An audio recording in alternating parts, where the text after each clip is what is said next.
o atendimento mudou, o tipo das pessoas que estão do outro lado também mudou. A gente tem que estar procurando o que o mercado quer, o que a sociedade está te trazendo de diferente, para você ter um profissional para essa parte, ter pessoas para entender o que está acontecendo no mundo. É o diferencial hoje.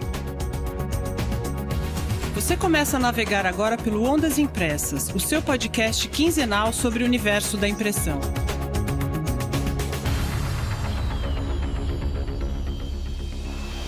Olé, olé, militantes da impressão, aqui Tânia Galuzzi e do outro lado da tela, Hamilton Costa. Olá, Tânia. Olá, pessoal. Sempre muito gostoso estar aqui, não só com você, Tânia, mas com todos os nossos ouvintes, com certeza. Pessoal, vocês já estão seguindo Ondas Impressas nas mídias sociais, lá no Instagram, nossa comunidade de militantes da impressão já tem quase 2.000 pessoas. A gente está também no LinkedIn e no Twitter. E por que é legal seguir o Ondas? Porque todo dia tem notícia nova, informações quentinhas sobre o universo da impressão. Além disso, pelas mídias sociais, dá para falar com a gente, comentar os episódios, criticar, sugerir temas, enfim, bater um papo com a gente. E tem também o e-mail ondasimpressaspodcast@gmail.com. Bom, pessoal, hoje o babado aqui é uma categoria profissional que faz parte da indústria gráfica há muito tempo, mas que nos últimos anos vem sendo cada vez mais exigida, sobretudo com relação à sua formação.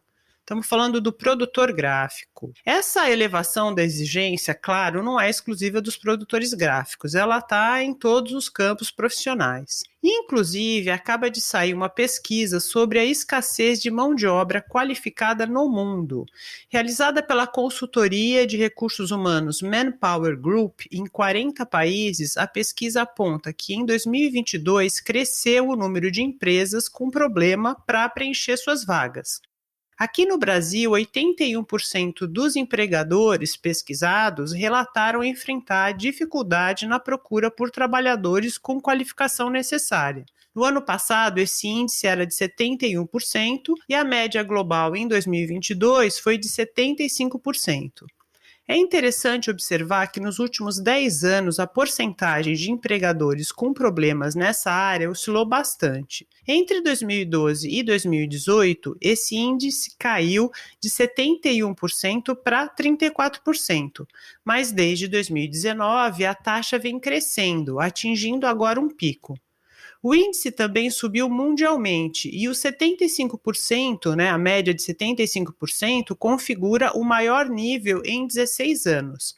Taiwan é o país com maior dificuldade para encontrar profissionais qualificados, seguido por Portugal e Singapura. Nessa escala da pesquisa, o Brasil está em 9º lugar. Em entrevista à Rádio CNN, uma das diretoras do Manpower Group, Vilma Dalcol, afirmou que as dificuldades estão relacionadas ao avanço da tecnologia e também à necessidade de os profissionais aprimorarem a capacidade de relacionamento, as chamadas soft skills. Você acha que é por aí, Hamilton? A dificuldade aumenta à medida que a tecnologia evolui? Eu acho que é por aí sim, quer dizer, a dificuldade aumenta à medida que, sem dúvida, a tecnologia avança e avança muito rapidamente, quer dizer, o processo de transformação é muito grande. Eu acho que isso também, durante a pandemia, se agravou um pouco mais, no sentido de que muitas pessoas também estão desistindo de trabalhos, né? Você já ouviu isso? Ou seja, pessoas que de repente estavam em trabalhos que entendem como estressantes, ela fala: estou fora, vou fazer outra coisa, aprendi nesse tempo que eu posso fazer alguma outra coisa. Você vê, está tendo um caos de voos na Europa, muito em função da falta de trabalhadores, que não voltaram a trabalhar nos aeroportos, nas companhias aéreas. E muita gente desistiu, falou: não, isso aqui é estressante demais, não quero mais. E era o sujeito que tinha especialidade nisso, entendeu? Então acho que a gente vai enfrentar no mundo coisas desse sentido. Mas do lado da tecnologia, sem dúvida, é muito impactante em relação a isso. E você acha que isso também vale para a indústria gráfica?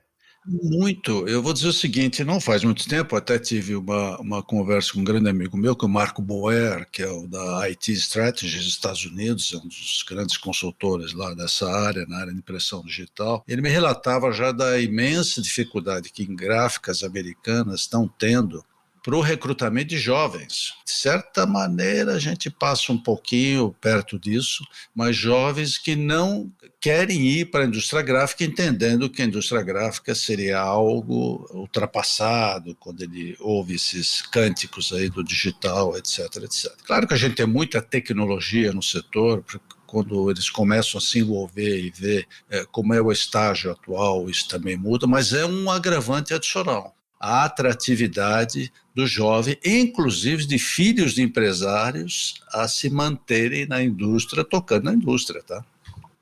Bom, eu acho que não só isso, mas a própria transformação do mercado e da indústria deve ter norteado a elaboração da grade curricular do curso de pós-graduação em gestão inovadora da empresa gráfica, que você e o José Pires de Araújo vão ministrar a partir de agosto lá no Senai Teobaldo Denigres, certo? Esse é um curso que foi elaborado e teve várias turmas já há anos atrás, cuja concepção era formar o gestor da indústria gráfica, pelo menos desse início do século XXI, né? Ele tinha essa pretensão, muita gente boa passou por lá. Pela reformulação da faculdade do Senai, ele acabou parando perto de 3, 4 anos atrás, depois veio a pandemia e a faculdade tem toda a intenção de recomeçar o curso de pós-graduação. Claro que é um conjunto de professores, é um MBA específico do setor. Temos várias testemunhas daqueles que já fizeram o curso e hoje administram suas empresas, ou são contratados, ou são diretores, são gestores de empresas, o quanto isso os ajudou nessa formação. E esse contexto, né, quer dizer, um entendimento desse contexto faz parte disso, não tem a menor dúvida, entendeu? Quer dizer, como lidar com isso, como gerar atratividade, como gerenciar as pessoas, como gerenciar as novas gerações, como fazer uma nova estratégia para as empresas que estão no meio de toda essa transformação de mercado, tá? Esse é o desafio. Entendi. Agora dá o serviço completo então, Hamilton, vai? Bom, ele vai voltar, a princípio presencial, lá na Teobaldo Denigres, a partir de 8 de agosto. As inscrições estão abrindo agora, no final de junho. A gente tem que ter uma turma mínima para início. Possivelmente, na sequência, ele deve ter alguma coisa híbrida, levado para possivelmente Barueri, possivelmente Bauru, isso a gente está analisando com o Senai, mas vai começar com uma turma presencial. Estamos ansiosos, esperamos que efetivamente o pessoal participe com afinco, porque é um curso diferenciado e para quem está nesse setor vale muito a pena fazer.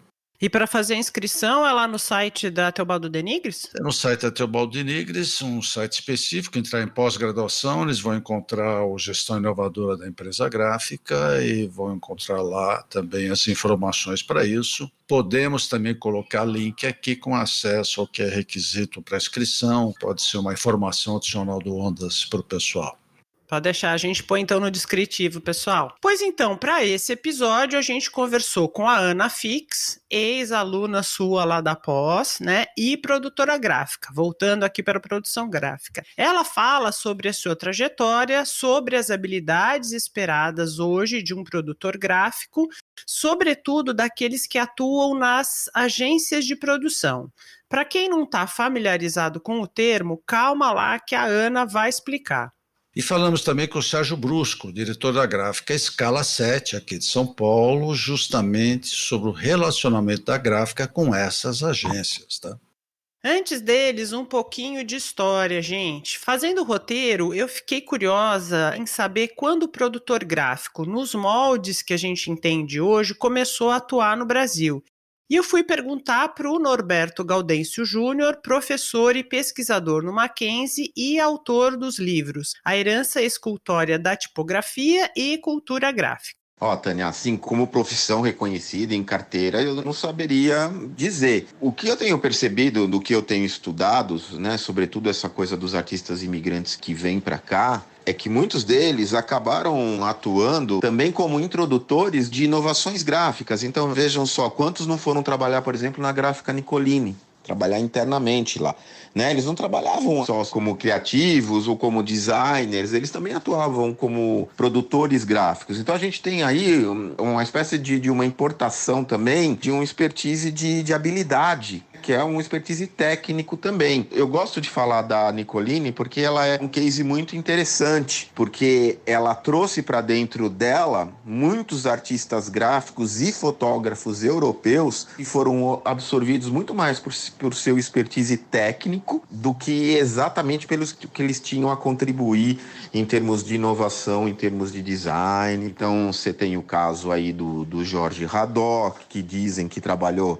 na Nicolini. Você tem o caso do Fleg, eu não sei como fala, que é aquele alemão fotógrafo, que foi um cara que trabalhou lá dentro também e introduziu uma série de técnicas fotográficas, que no fim eram técnicas de processos gráficos. Tem o caso do Fred Jordan, também durante décadas dentro da Nicolini. Então a gente teve esse processo migratório de habilidades. Você vai ter esses artistas gráficos, esses fotógrafos, essas pessoas que tiveram uma sólida formação nos seus países de origem dentro desse campo e que vêm para o Brasil, vêm para cá por N razões. Os conflitos europeus aí, Primeira e Segunda Guerra, são os mais óbvios, né? Eles vêm para cá e eles acabam sendo muito absorvidos pelo mercado gráfico também. Então eles vão trazendo essas inovações. Veja só, se você voltar naquele artigo que eu fiz para a revista do Geraldo Ortoff, da empresa de propaganda à época, eu cito lá que ele trouxe como inovação a padronização dos formatos de outdoor. Ele trouxe isso da Europa, que é uma coisa que aparentemente ainda não tinha aqui. Então veja só, a princípio ele é um artista, mas ele traz uma inovação técnica. A partir do momento em que as agências de publicidade começam a ter esse novo posicionamento, parece fazer sentido com que exista um profissional específico de produção gráfica. A Nicolini, pessoal, foi fundada em São Paulo em 1923 pelo imigrante italiano Luiz Nicolini e com o passar dos anos ela se tornou uma referência na confecção de cartuchos para embalagem. E a revista que o Norberto cita, em que saiu o artigo dele, é a revista Tecnologia Gráfica. Bom, esses artistas citados pelo Norberto, eles começaram a chegar no Brasil aqui na década de 1930. Mas aí, o descolamento desse profissional, do processo criativo em si, a gente pode imaginar que aconteceu com a consolidação das agências de publicidade. Conta aí, Norberto. A partir dos anos 60, isso não é só no Brasil, no mundo, começa de fato a se desenvolver o mito criativo da publicidade. Bom, primeiro quando você tem a dissociação, quando se forma a chamada dupla de criação, ou seja, que você tem duas cabeças pensando um conceito criativo de campanha. Porque antes disso, de certa maneira, você entender, aí eu estou falando especificamente do campo da publicidade, né? Você entender a profissionalização da publicidade era um discurso muito orientado para a execução das tarefas. Aí acho que o teu ponto de vista é correto. A partir dos anos 60, começa a se criar o mito do criativo publicitário, e aí as agências começam a ter um posicionamento quando o que elas estão vendendo não é mais, dentre outras coisas, um serviço de produção gráfica, né? O que elas estão vendendo é um capital simbólico muito maior. São campanhas inteligentes, sem falar, óbvio, sempre acompanhando a ideia de um marketing bastante estratégico e racional também. Então faz sentido o que você falou. Acho que a partir do momento que as agências começam a adquirir este outro capital simbólico, me parece fazer mais sentido que as questões de produção gráfica sejam vistas como uma coisa à parte, ou um departamento à parte dentro da agência, dependendo do escopo da agência, ou aí sim um profissional que vai se ocupar dessa tarefa quando existir uma demanda específica que a justifique. Se alguém tiver como precisar uma data da oficialização do produtor gráfico no Brasil, manda aqui pra gente, tá? Bom, pessoal, vamos às entrevistas. Mas antes, a mensagem do nosso patrocinador. Somos todos militantes da impressão. A Neoband está preparada para atender os maiores desafios do segmento de comunicação visual. São mais de 4 décadas de experiência como especialistas na produção e instalação de campanhas publicitárias, vitrinismo, eventos e varejo. Possuímos uma equipe de instalação homologada pelos principais veículos de mídia e dentro dos mais exigentes padrões de segurança do trabalho. Oferecemos soluções para a impressão de grandes formatos, mídia OH, materiais para o ponto de venda, vitrinismo urbanismo, sinalização e envelopamento de automóveis, metrô, caminhões e ônibus. Quer saber mais? Acesse o site neoband.com.br. Neoband, para ideias de todos os tamanhos. Ana, um prazer receber você aqui no Ondas, tudo bem? Tudo bem, o prazer é todo meu, Tânia. Estou honrada pelo convite. Agradeço por estar aqui com vocês também. Oi, Ana, que bom te ver aqui também. Tudo bem com você, né? Oi, Hamilton, tudo bem? Ana, você tem uma carreira interessante e bem diversificada. Eu queria que você falasse um pouco sobre ela e como é que você chegou ao teu estágio atual e convivendo com grandes marcas como Apple e várias outras.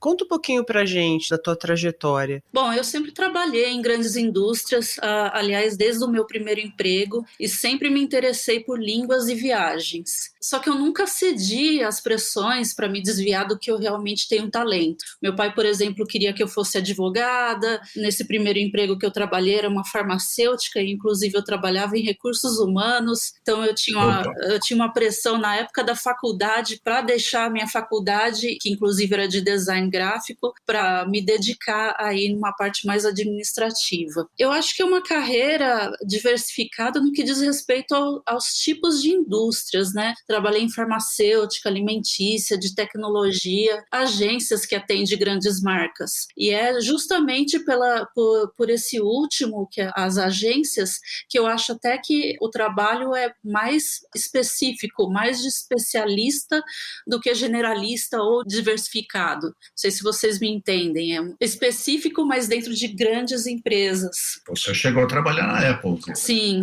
trabalhei lá na área de produção gráfica, regional, inclusive, para toda a América Latina, aí buscando fornecedores em toda a América Latina para atender todos os requisitos de uma grande marca, uma marca de luxo e com muito criticismo, muita criticidade para alcançar o que se pretende, né, com o produto deles. Deixa eu só entender uma coisa, Ana. Você, então, quer dizer, a tua formação é em produção gráfica e nesses segmentos todos que você atuou como produtora gráfica, nessa área, é isso? Isso mesmo. Além dela ter feito a pós-graduação com a gente. Isso na verdade, abriu bastante portas para mim, né? Que aí eu fui fazer a pesquisa e dentro da pesquisa eu fui descobrindo esse mundo de prestação de serviço, de agências, como modernizar a aprovação de embalagem, como modernizar todo o processo que eu trabalhava, que eu tinha que fazer toda uma revisão dos textos, revisão de cor, revisão de gráficos, ter tudo arquivado,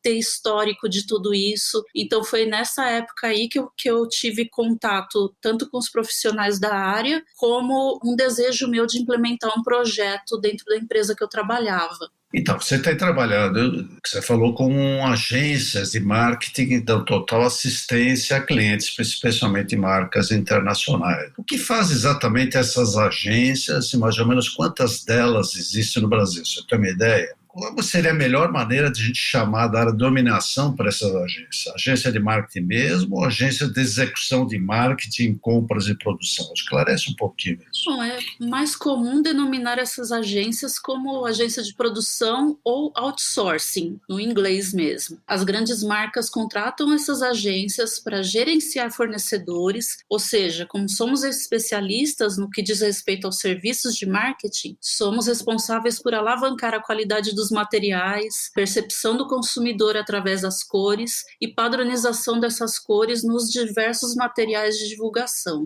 Aí também tem uma coisa bastante interessante que é preencher o gap entre o cliente, a agência de criação ou de design, e o fornecedor que vai imprimir ou produzir essa peça. E aí esse gap é a viabilidade técnica e a expectativa do cliente, né? Porque às vezes se cria uma peça, um design, e quando vai produzir, poxa, não era nada daquilo, não é aquilo que a máquina, o processo consegue fazer. da criação. Então, aí esses profissionais de produção gráfica são o elo entre essas duas coisas, entre o design e o resultado final. O Hamilton me perguntou também quantas que eu acho que tem aqui no Brasil, né? Acredito que não tem muitas no Brasil ou brasileiras. As já existentes normalmente são parte de contratos globais e aterrissam aqui depois de uma certa experiência e implementação lá fora. Eu acho que o boom da vinda dessas agências para cá e a necessidade de mercado foi em torno de 2013, 2014. Aí nessa época eu tive bastante proposta, muita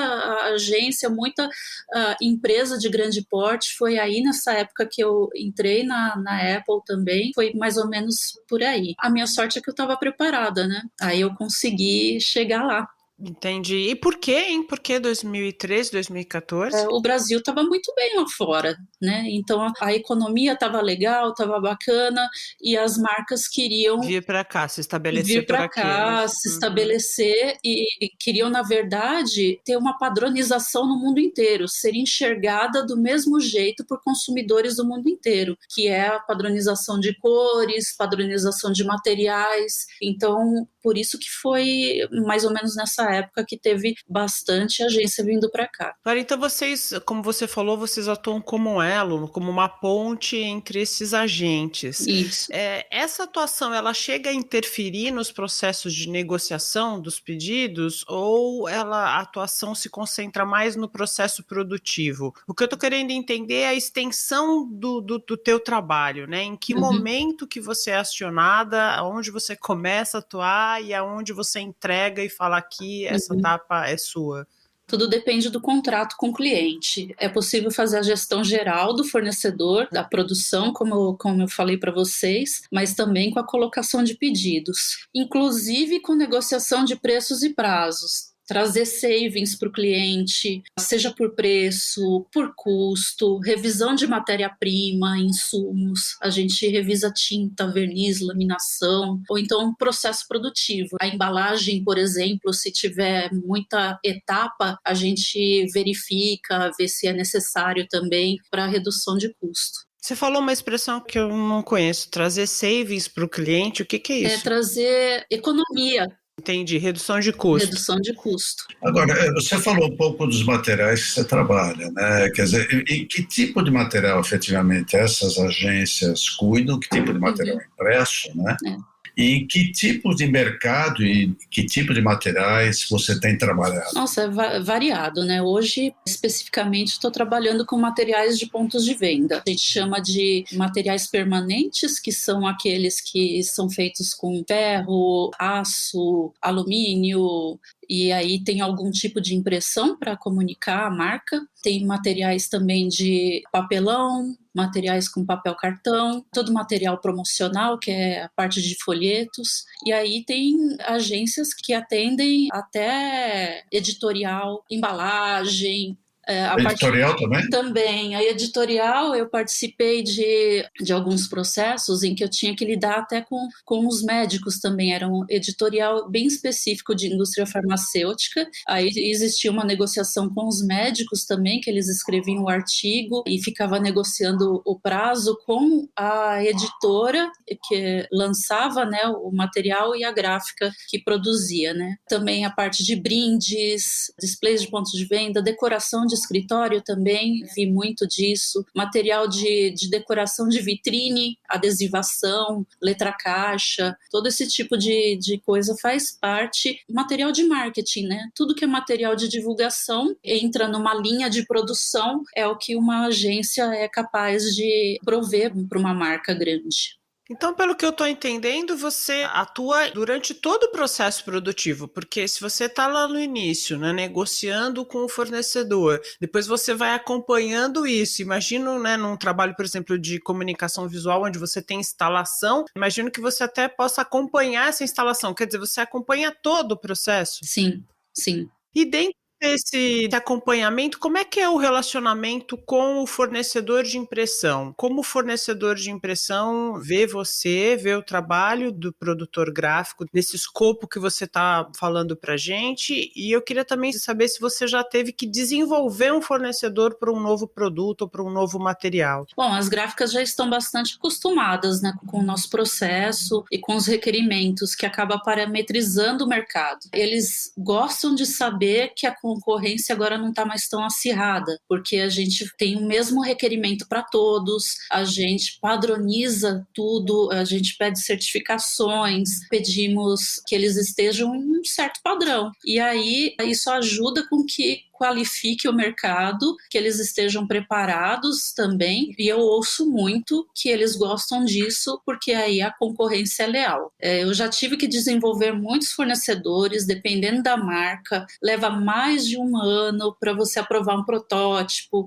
o nível de criticidade do cliente, acaba elevando também o nível de qualidade do fornecedor. Mas aí também é lógico que invade o âmbito de investimento, mas nada que não se pague, tá? Mas acaba atraindo mais clientes do mesmo patamar, mais clientes críticos dessa maneira. Você comentou com a gente antes da gente gravar, né, que muitas agências têm dificuldade, ou agências desse tipo, né, vamos chamar de marketing de serviço, elas têm dificuldade em encontrar profissionais como você. Quero saber, a demanda é alta por esse tipo de profissional? O que exatamente essas agências buscam? Existem duas formas. Às vezes, o próprio cliente quer um profissional lá dentro do escritório dele, porque eles querem respostas rápidas. O profissional tem que estar no mesmo, vamos dizer assim, com a mesma preparação para trabalhar dentro de uma empresa multinacional. Então, o que a gente tem dificuldade de procurar num profissional hoje é que ou ele tem as qualificações ou ele tem inglês. Olha só, então a língua é uma barreira, então? Sim, quem tem inglês está na frente. Aí vem as outras coisas, possivelmente. Mas a gente quer também uma pessoa que tenha experiência em ambiente corporativo, saiba lidar com ambiguidade, porque esse ambiente de marketing um dia é uma coisa, no outro dia é outra, então tem uma certa dinâmica, capacidade de negociação. Faz parte da área de produtor gráfico, a capacidade de negociação é imprescindível. Mas o inglês realmente está à frente. Ana, o produtor gráfico, ele é uma figura, né, que já está aí no mercado há muito tempo. O que eu estou entendendo é que a gente tem agora um nível de exigência diferente, né, um nível de exigência muito maior em função das grandes marcas e daquilo que elas demandam do mercado. Você acha que há espaço para esse tipo de profissional dentro das gráficas hoje? Você acha que vale a pena uma gráfica investir num produtor gráfico com essa qualificação para o atendimento dos clientes?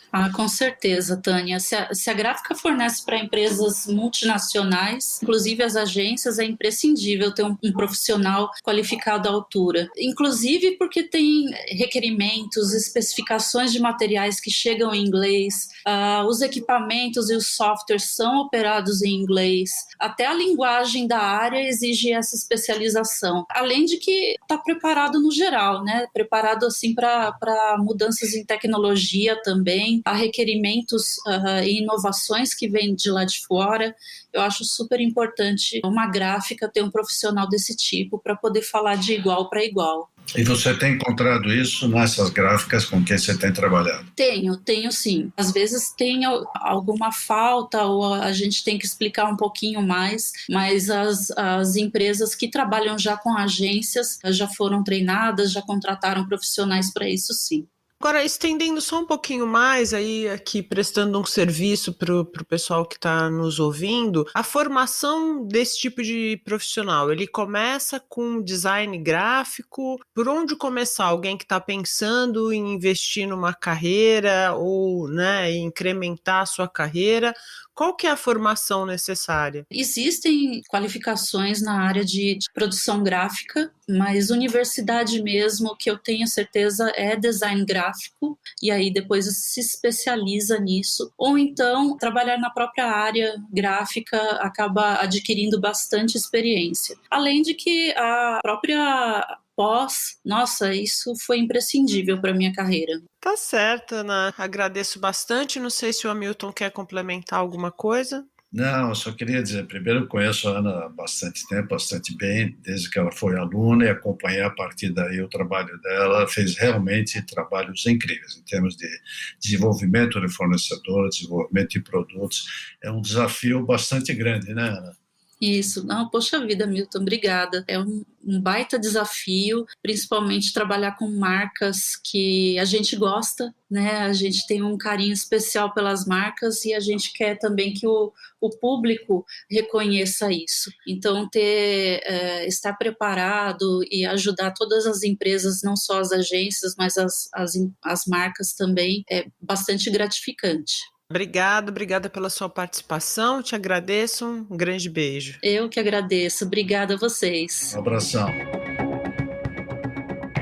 Você conviveu muito com essas agências, né, Hamilton? Olha, razoavelmente, e te digo, não só necessariamente no Brasil. Eu assessorava a Andigraf da Colômbia, a associação Abigraf da Colômbia, que é a Andigraf, né? Uma vez lá me chamaram para uma reunião para intermediar um pouco a relação de uma agência com 3 ou 4 empresas de embalagem, porque essas agências assumem diversas funções e às vezes elas assumem todo o outsourcing, elas fazem toda a compra para grandes marcas. E nem sempre esse relacionamento chega a ser tranquilo. Isso é muito discutido. Há um outro encaminhamento hoje em dia, porque antes se pensava muito só em redução de custos. Hoje, como o próprio Sérgio vai colocar, quer dizer, você tem um envolvimento com eles no sentido também de melhoria de produto que leva a uma outra condição. Bom, vamos saber da experiência do Sérgio Brusco, da Escala 7, com essas agências. Oi, Sérgio, obrigada por aceitar o nosso convite, tudo bem com você? Tudo ótimo, obrigado também por me chamar para participar dessa conversa. É um imenso prazer ter você aqui conosco, Sérgio. Sérgio, você pode contar para quem está nos ouvindo como é que é a atuação da Escala 7 hoje? Como é que a empresa está estruturada e em quais segmentos ela atua? Hoje a Escala 7 tem, a gente chama de 2 divisões dentro da empresa, a parte de embalagens e a parte de displays, tudo na parte de papel, cartão e microondulado e papelão. A gente trabalha hoje com 65%, 70% embalagem e 30% materiais de ponto de venda. E a gente atua hoje de segmento, que eu brinco aqui dentro da empresa, que a gente atende de alimentício a autopeças. Então a gente não tem um segmento próprio. Na abertura desse episódio aqui, a gente falou de uma pesquisa recente que mostra a escassez de mão de obra qualificada, não só no Brasil, como em vários países, né? E uma das áreas que mais demanda novos talentos é a questão de atendimento ao cliente. Não sei se vocês fazem isso diretamente, vocês devem ter profissionais para isso. Vocês sentem essa falta na Escala 7? Sim, a gente está com um trabalho dentro da empresa de começar a criar o profissional de comercial. O mercado é muito complicado, acho que da nossa época mudou muito do que é hoje. Então a gente vê que as pessoas têm que ser muito mais treinadas, elas têm que ser conhecedoras do que estão vendendo, não só um tirador de pedido. Então hoje a gente tem um projeto dentro da empresa que é começar a criar os profissionais dentro da empresa, sabendo o que eles estão vendendo, o produto, o atendimento premium ao cliente, que acho que esse é o essencial. Hoje, preço todo mundo tem. Eu acho que o que a gente tem que ter é o atendimento. E isso está fazendo diferencial no nosso trabalho interno. Entendi. E quando você está falando de formação de profissional, né? Mas quando você busca esse profissional, mesmo para que ele seja treinado dentro da Escala 7, qual que é o perfil, né? O que vocês procuram quando estão buscando um profissional para o atendimento ao cliente? Difícil.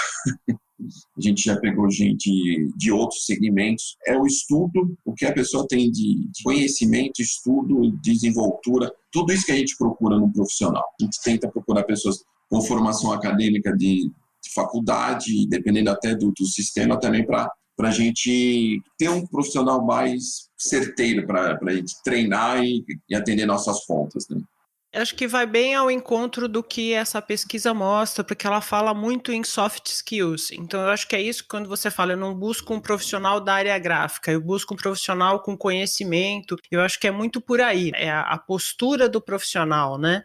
O mundo muda. Da nossa geração para cá, a mudança é radical. Então, a gente vê que o atendimento mudou, o tipo das pessoas que estão do outro lado também mudou. A gente tem que estar procurando o que o mercado quer, o que a sociedade está te trazendo de diferente, para você ter um profissional para essa parte. Então, acho que esse é o diferencial que a gente está buscando mesmo, ter pessoas para entender o que está acontecendo no mundo. Acho que esse é o diferencial hoje. Agora, pela atuação de vocês, Sérgio, e por fornecer para grandes marcas, né? Esse profissional, o seu pessoal de atendimento, tem que lidar não só com o cliente, mas ela tem que lidar com agências internacionais. Algumas que eu conheço, como a HH Global, a Marketing Service Support, etc. Esse tipo de agência, que ela especifica e acompanha o trabalho para essas marcas internacionais, tá certo? Ou seja, esse seu pessoal recebe um treinamento específico para lidar com elas, precisa ter um jeito próprio de lidar com elas? Sim, é um mercado novo para nós. Tá? Quem trouxe primeiro foi a Procter na época, e a gente achou estranho você terceirizar o departamento inteiro de marketing, de compras para fazer o trabalho. Então a gente começou a entender, quando eu tive conversas com a CEO da HH, quando ela esteve aqui na visita na gráfica, a gente conversou, falei, qual que é o intuito de uma HH Global? Então, assim, o intuito é você terceirizar um departamento que às vezes não tem o conhecimento que nós temos, com profissionais na parte que entende de pré-impressão, entende de produção gráfica, entende de desenvolvimento, entende de projeto, entende de materiais. Eu acho que esse é o legal de você trabalhar com uma empresa, que os profissionais sabem o que eles estão comprando, sabem o que eles estão desenvolvendo e o que vão receber. Para nós foi muito novo, a gente ficou muito assustado na época, falei assim, qual que vai ser o nosso contato com o cliente? Tá? Nós vamos perder o contato com o cliente, não vamos poder mais falar com o cliente? Reduz. Tá? Hoje o contato com o end user é menor do que era antes, sem ter as outsources que estão hoje no mercado. Mas, em contrapartida, assim, o trabalho que você faz, o atendimento, a qualidade do produto que você vai entregar, e tudo isso influencia para cada vez mais a gente ter um aumento da nossa participação dentro dessas empresas. Então, assim, é um negócio novo, diferente do que você falava com o comprador. Hoje você fala como um intermediário que tem o conhecimento de você trocar uma ideia e conseguir, às vezes, otimizar algum produto, redução de custos. Então, tem toda essa parte. Então, é uma coisa nova e estamos se adaptando e para nós está sendo muito importante. Eu queria falar justamente disso, Sérgio, desse aprendizado, né? Então, te questionar que tipo de exigências essas agências fazem e justamente que aprendizado esse relacionamento traz para o fornecedor de impressão, o que é que tem agregado à Escala 7? O que ajuda muito a Escala 7 dentro dessas empresas é que a gente atua muito forte na área de embalagem. A área de embalagem ela é muito exigente na parte de certificações, de organização, da limpeza da planta, dos seus colaboradores estarem todos em ordem e com treinamento. Então, isso abre porta dentro dessas empresas, porque você é uma empresa que está vendendo material promocional e, geralmente, o material promocional não tem a exigência que tem a área de embalagem. Então, a Escala 7 ela tem esse perfil de ter uma empresa com todas as certificações, com todos os treinamentos, com todas as exigências da embalagem para atender a área promocional. Então, isso ajudou eles também a entenderem que as empresas de promocional podem ser empresas qualificadas. O nosso aprendizado você pode vender para um cliente sem estar em contato direto com o cliente, conversar e achar soluções para atender melhor o cliente final. Quer dizer, no fundo, eles acabam trabalhando com vocês, no próprio relacionamento com os clientes, né, com as marcas, e acabam trabalhando com vocês também nesse aspecto, em custos ou na qualificação dos fornecimentos, especialmente, não é isso? Sim, isso a gente tem essa parte, sim, é bem importante. Custo é custo, né? Mas, assim, esse custo com qualidade é mais legal ainda. Não, o custo eu digo, repensar o projeto, melhorar o projeto. Né? Sim, isso a gente tem. Hoje a gente tem um departamento com 7 pessoas dentro do projeto, é bastante com uma gráfica, né? Olha só. Então, a gente tem um departamento muito forte por causa disso, que a gente precisa que marketing pensa hoje e quer implementar amanhã. Então, a gente faz um projeto a curto prazo para as ideias saírem rápidas no melhor tempo, com a melhor solução e, se possível, com o melhor custo. Né? Então, falando justamente desse departamento, eu queria que você contasse um pouquinho mais desse departamento. Então, quem são, qual é o perfil dos profissionais desse departamento e, então, se vale a pena você investir numa área, se vale a pena as gráficas investirem numa área que vai justamente atender essas agências e muitas vezes vai atender diretamente a grande marca, o brand owner, né, aquele que é mais exigente. Vale a pena, então? Então, hoje tem a linha de embalagem que eu falo 65%, 70% da escala 7, sendo que dessa boa parte a gente tem, são as embalagens promocionais, né? Que você compra um condicionador junto com um shampoo, um exemplo. Então, a gente tem um departamento com 7 profissionais ligados a desenho industrial, que trabalham no AutoCAD para fazer projeto. É uma expertise gigantesca nessa parte de projetos, tanto para embalagens industriais, embalagens promocionais, como os materiais de ponto de venda, os displays de chão e display de balcão. Vale, no nosso segmento vale, porque a gente trabalha para atender essa demanda. Tem muitas gráficas que trabalham muito ligado da linha industrial. O departamento de projeto não há necessidade de ser tão grande.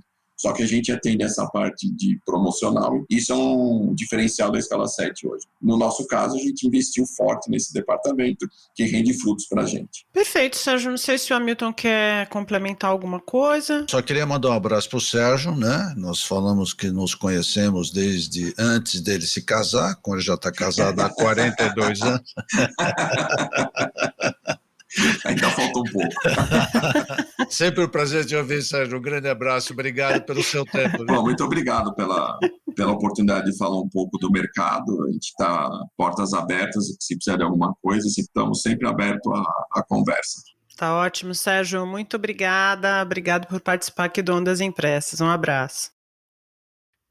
É isso, pessoal. Antes de finalizar, um rápido momento afago no coração. Eu quero mandar muitos beijos para todo mundo que nos segue, que tem compartilhado e comentado as nossas postagens nas redes sociais.